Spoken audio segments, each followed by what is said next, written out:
Everyone, I'm Creighton Webb with SunWest Communications. Thanks for joining us today for kind of a mini webinar, a discussion on crisis communications. And I'm joined by my colleagues, Maggie Holly, Michelle Buckaloo, Ginger Greenberg, and the newest member of the SunWest team that I'm so excited to introduce, veteran Fort Worth journalist and media consultant, political staffer, Rebecca Rodriguez. Welcome to the SunWest family. We're so glad to have you.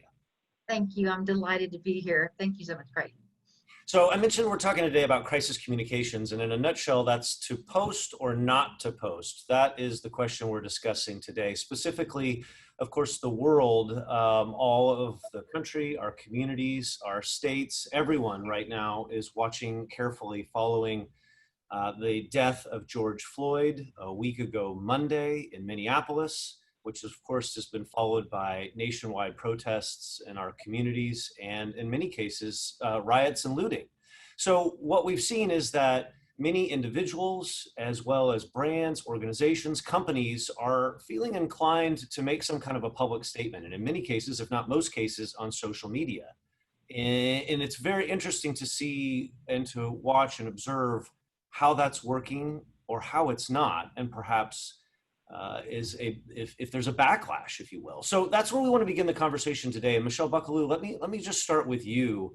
What are you seeing? What are your observations for the organizations who've decided to post or the ones who haven't posted? What are the perils and the ups and downs?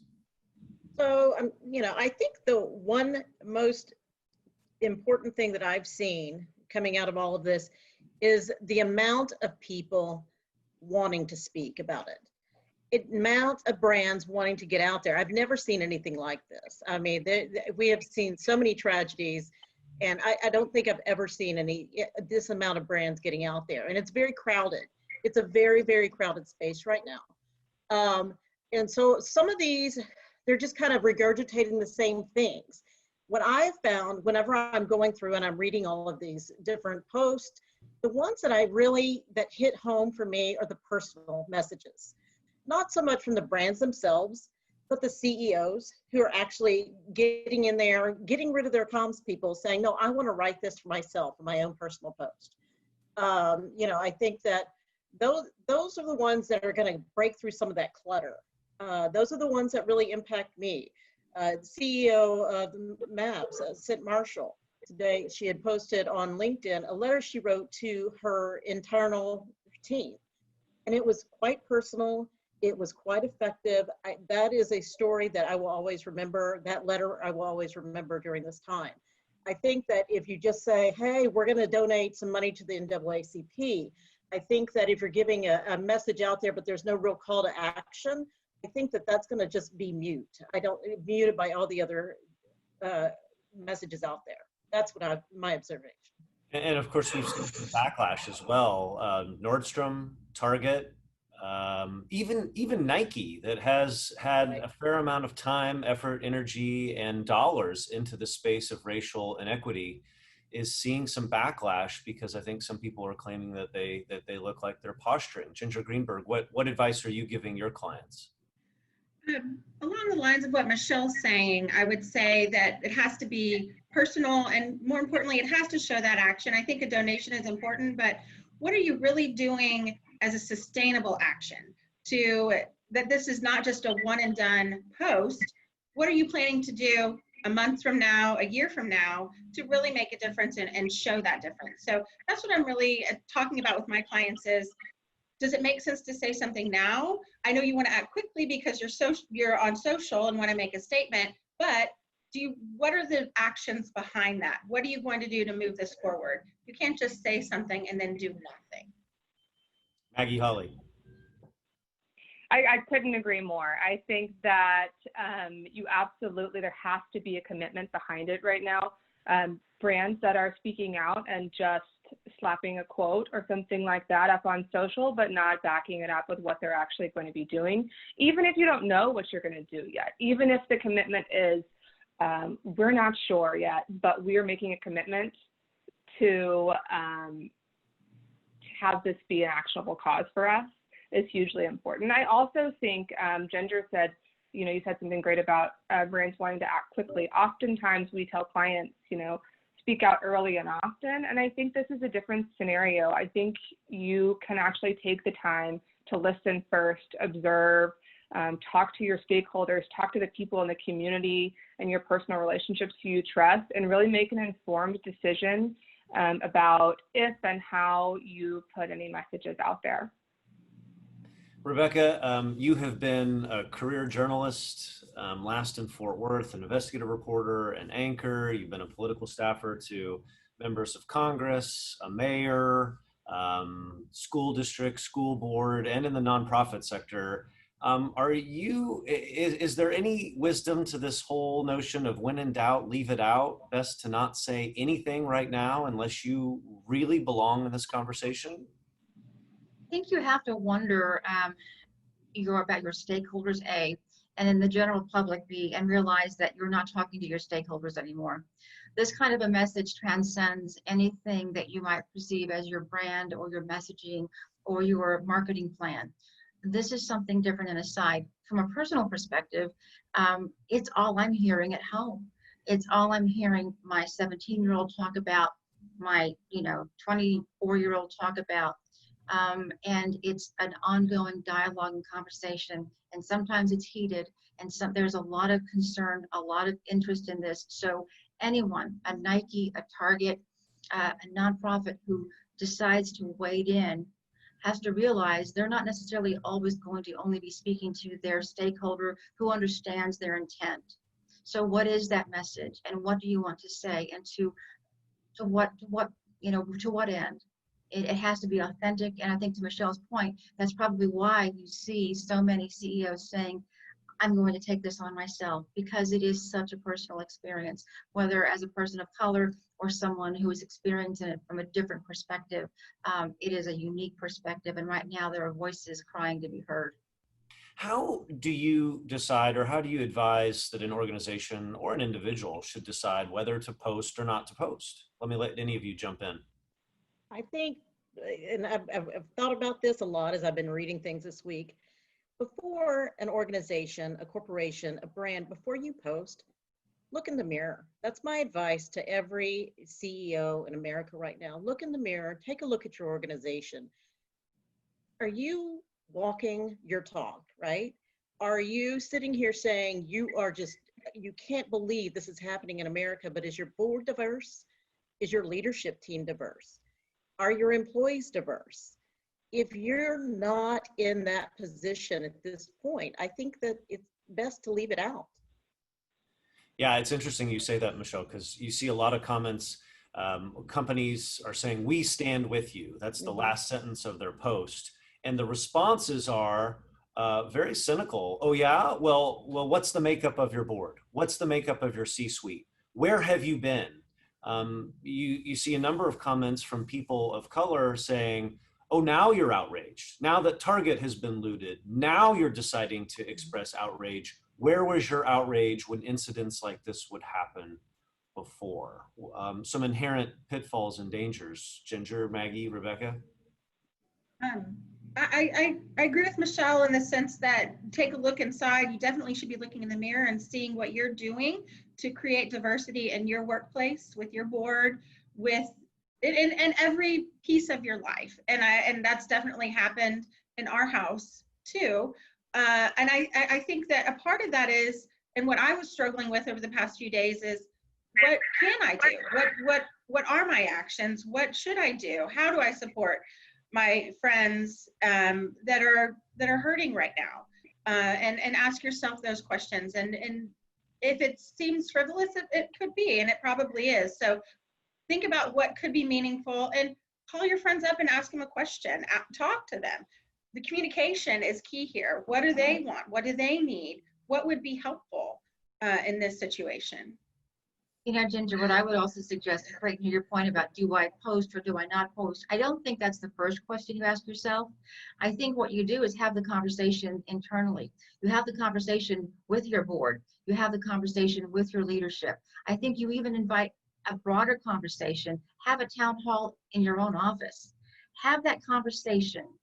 And then from that point, you can make an educated post about what your company is doing. And if that's the first step you've taken, I think that says a lot more than just a platitude about standing with everybody at this tough time. And it's a tough conversation to have. You know, I've been part of those conversations. It's not easy, and it sometimes begins with a lot of silence. But if you give people time and space to sort of really share their own experiences, it can be enlightening, it can be uplifting, and it can be inspiring in terms of putting together a post that is ultimately very authentic. But Maggie, Holly, how do you advise folks to thread that needle between something that is just or could appear to be posturing versus a true expression of empathy? I think honesty is a great way to be authentic. I think that you need to, it goes back to what Rebecca said, that was one thing that I've been telling clients all week is step back and don't get so focused necessarily on the social post. Yes, that is your external piece, but start internally and understand how a social post, while maybe is targeted at your external audiences, how that's going to impact your internal team, and make sure that that internal team feels like what you're saying and what you're putting out there is authentic. And if they do, then you're probably threading the needle the right way. Well, let's conclude with a round on this. You know, typically when we're advising clients about posting on tragedies, we ask them a number of questions. You know, first, if you don't comment, are you going to be noticeably absent from the conversation? In other words, are your most important stakeholders expecting you to be there and to be present in the conversation? Next is, you know, my favorite saying is the juice worth the squeeze. You're going to get some pushback. There's going to be some misinterpretation. So is it worth the blowback? And then third, of course, is, are you creating a precedent? You know, when it came to mass shootings, well, you posted on Las Vegas. Why didn't you post on Paris? And on and on. Are you prepared? Do you have the bandwidth to post every single time? And are you creating that expectation? So let me ask this. Is this different than anything that we've seen before that would push a brand to feeling like, no, we're not going to create an expectation. This is a unique point in time and we have to be present. We are expected to be present by our constituency. What do you think? I'll go. I think this is a bit different. I think during the time that we are in right now, with this nation so divided, the entire world divided by politics, by pandemics, by racial divide, I think now is probably going to be one of those moments that this is going to be important more than ever. Ginger? I think that to post or not to post is not really the question and the answer that I would say. I would say look at it as or being afraid of backlash. I don't think that's the question either. I think we go back to what we said at the very beginning. You need to look internally. If it makes sense for you, post. Don't post just because that's the popular thing to do. Post because it's the right thing for your company, for your brand, for the people that are asking questions about you and what you're doing. And you know, there could be backlash. Most likely there will be because it's social media. However, that shouldn't stop you from moving forward with your plan. I'm going to give it to Maggie Holly while I wave my arms and get my lights back on in my office. Maggie, your turn. I agree wholeheartedly. And I mean, I echo what we said earlier about a commitment. I think it is different. But I think that it's an opportunity for brands to learn more about themselves, and that's going to set the stage for how they move forward as a company and how they communicate long term. Rebecca, you get the last word. Great. Well, actually, just to wrap it up and put a fine bow on it, really consider if it is if it's a comfort zone in terms of posting to begin with. If you have someone who is quite comfortable, has had an open dialogue, has had an ongoing dialogue, an interactive dialogue with stakeholders, I also think it's an opportunity to perhaps, if you have younger stakeholders, maybe direct your message to that demographic. You're not going to be able to speak to everyone in the same way. there's a generational divide too. There's a political divide, there's a racial divide, there is the health issue we're all dealing with the pandemic, but then there's also a generational divide within. And different folks see things very differently. If you have an opportunity to speak to that younger audience, maybe this is a time to sort of reach out and do it through this. This is a different place and time for all the reasons we just mentioned, and also because we have this platform that makes this possible, the platform that makes an instantaneous comment and reaction possible. I do think there's perhaps it's to be too cautious might not serve everyone's best interest. And so just certainly think about it and consider posting at a time that perhaps you would have ordinarily decided to forego the option. Great advice, great insights. I think for my part, in conclusion, I would advise proceeding with caution, going slow and being careful, knowing that, as Ginger, I think, said, that if you do decide to post or make a public statement, that there likely will be some backlash, but that you're following your corporate culture and that you're ready for that you're ready to answer the tough questions. I also think making sure that you're not just posturing, or that the message could be perceived as posturing. And within that, how do you trade outrage for action?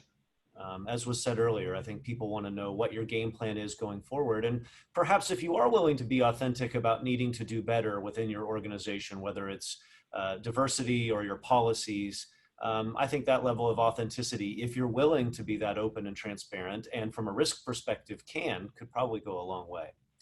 Thanks so much for joining us today. Great conversation. I think we could probably go a lot further and a lot longer. Really, you can see from my perspective what a pleasure it is to work with such an amazing group of people, these four experts in crisis communications. So thanks so much to Michelle Buckaloo, Ginger Greenberg, Maggie Holly, and Rebecca Rodriguez, the newest member of the SunWest team. Rebecca, welcome again. And thanks to all of you so much for joining us. We hope to see you at one of our live webinars one time, and we appreciate you continuing to follow us on social media. We're, as always, at sunwestpr.com and on LinkedIn, Facebook, Twitter, Instagram. We hope to see you again in the near future. And in the meantime, take good care.